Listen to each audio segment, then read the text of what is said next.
Today, if I could share with you, hopefully, what will be an informed and sophisticated part of the public dialogue around defence education, but more importantly around what we do and why we do it. Normally, a crowd-pulling presentation wouldn't be about defence education, but I want to talk about why we're going to do it and why it's critical to our future. The slides are up there merely to distract those who are bored with what I'm saying, but I'll give you a bit of a cue about where I'm going. And the plan for this afternoon is very briefly work through some of these things. I want to set it into context first, why this is important, and look at the global picture. The global picture is critical because as you look across the road here and see our junior officers, this is their future. Tim and I joined and Chris way back in the 70s, the early 80s, and Adelaide, Scarce, around the same sort of time. It takes generations to produce senior leaders. And senior leaders are shaped by their education, their training, and their experiences at a junior level is absolutely critical. The foundations on which you build a career is the intellectual stimulation, the intellectual development, and the training and education you receive as a junior officer, be you male or female. It will stand you in stead throughout your entire career. You do not get smarter. You do not think more broadly. You tend to try to narrow things down, so we've got to get people thinking as broadly and as clever as we can at the start. I want to talk about the world. Question, is it going to hell in a handbasket? I've got a really good thing on the radio this morning talking about restructure or go to Weimar. Now that's a really interesting quote, because in that quote it says restructure, understand finance, understand the euro situation, the global financial crisis. What's happening in Italy, what's happening in Spain, the pinks, Portugal, Ireland, Greece, Spain, what's happening over there with their debt restructuring, what's happening in China with their balance of bonds that they're holding of the US currency, what's happening with the US currency around the dollar as the principal currency around the world, and how will that impact on China if the dollar devalues, how will that impact on Europe if Europe goes to hell in a handbasket, and why does it affect us? And who's Weimar anyway? Really good example. Understand your finance and understand the history of Weimar Republic with rampant inflation. Now this is a military conversation, why should we be talking about that? If you don't understand the international context and you don't understand the international finance and you don't understand your own economy, let me tell you there's going to be no money for guns. It'll all go to buttons. So part of this is about understanding the broader picture, the strategic picture that plays out in whether or not you get the M113 upgrade that you wanted to get, whether you get the new air defence system you wanted to get, whether you get the new KSS to expect to fly, or whether we buy 2 LHDs or 3, or 12 submarines or 8 or 6. Money makes the world go round, and you need to understand that. It plays out from the strategic down to the tactical. I'll talk about our response to the international crisis and to the international environment, and lead you down through the capability plan, which is about the sort of equipment that we want to buy. And equipment seduces the entire organisation. The defence industry produces equipment. As someone who's been involved in both line command but also people stuff, I've never been seduced by industry because industry's never wanted to seduce me, except when I was in command and they thought I could influence things about equipment. But people are our capability. Equipment is nothing without people. You need people to man it, to run it, to lead it, to fight it, and to fight it in ways you didn't expect to fight it when you bought it. I have never served on an operational appointment in an area where some clever person in Canberra told me that I was going to be serving. Your careers will be characterised by operations and employment in places you thought you would never go, in places you were told you would never go, with equipment you don't have because you were told you would never need it, and it will be bought very quickly as a result later on when they find it. And then finally that last piece, which is really not very juicy or very exciting, which is skilling the workforce. And really that's the whole piece. A workforce that doesn't have the skills it requires, and when I say skills I mean training, education and development, is useless. You may see around the country the leopard tanks are being distributed around RSL clubs all over the place. It's sitting outside the old services club in Canberra, there's one, 27752. It's not my tank, mine was 27765. I'm not going to repeat the numbers so I can explain it. But it's an inanimate object. It sits there, it looks beautiful. I'm going to say it's a magnificent piece of equipment, but it does nothing.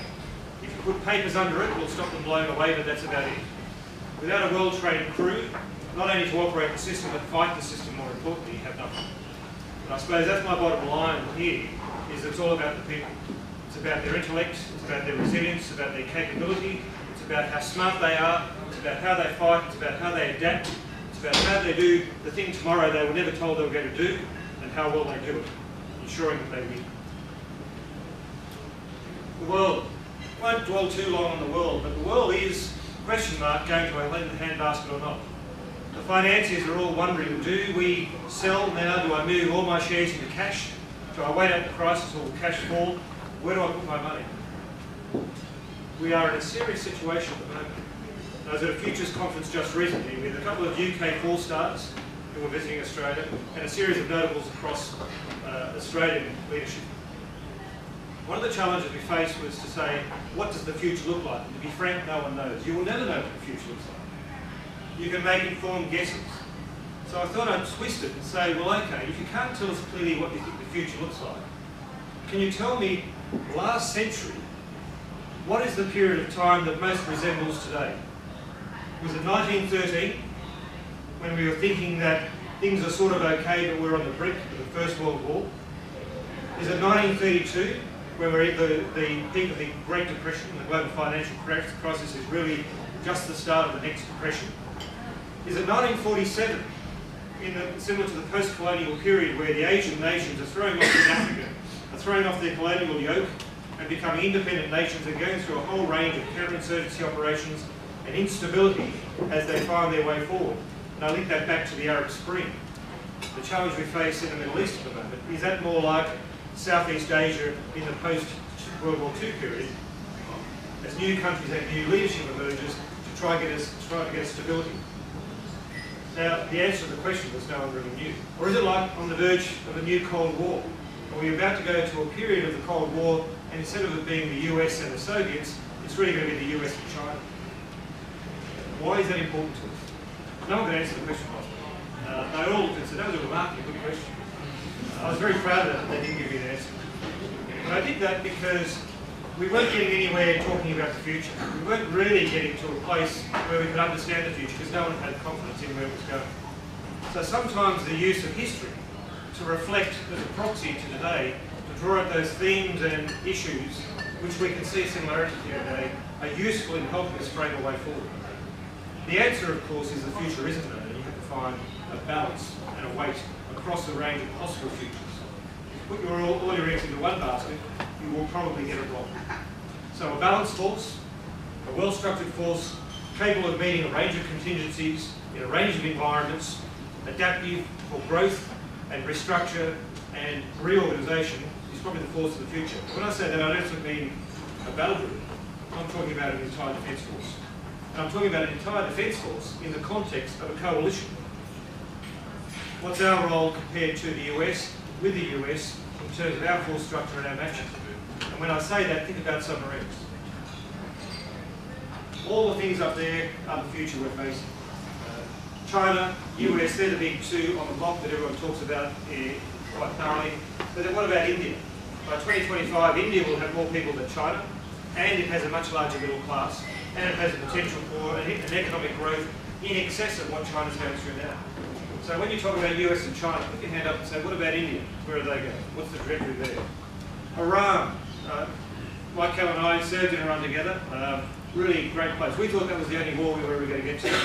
We were there back in '88 saying, do you reckon there's ever going to be another war? No, let's go to this one. Peacekeeping was cool, and now it's not. If it's not real operations in the Middle East, as Mick Garraway can tell you that, you're not there. You're not playing hard there. Really interesting times change. That's why I say 1913. Two young officers standing in the bar at Duntroon saying, do you reckon there'll ever be another war, and will we get some? Well, damn straight, there's plenty out there. Just don't rush into your first one. Or your second or third in many cases.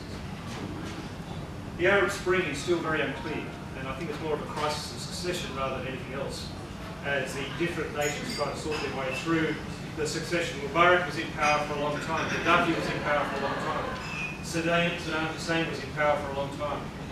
I think the Middle East Arab Spring is more about succession, but the thing about the Middle East that scares the hell out of me is Iran. And what Israel might think about Iran and about their aspirations and their intentions. And oh, by the way, Russia still is now emerging. When I was at the Centre for Defence and Strategic Studies as a student, I was told, forget Russia, it's gone. Yesterday's man. It's now re-emerging again. And it's using energy as a leverage over the rest of Europe. with a whole range of strategic things which are quite interesting. And underneath that, you've got Africa.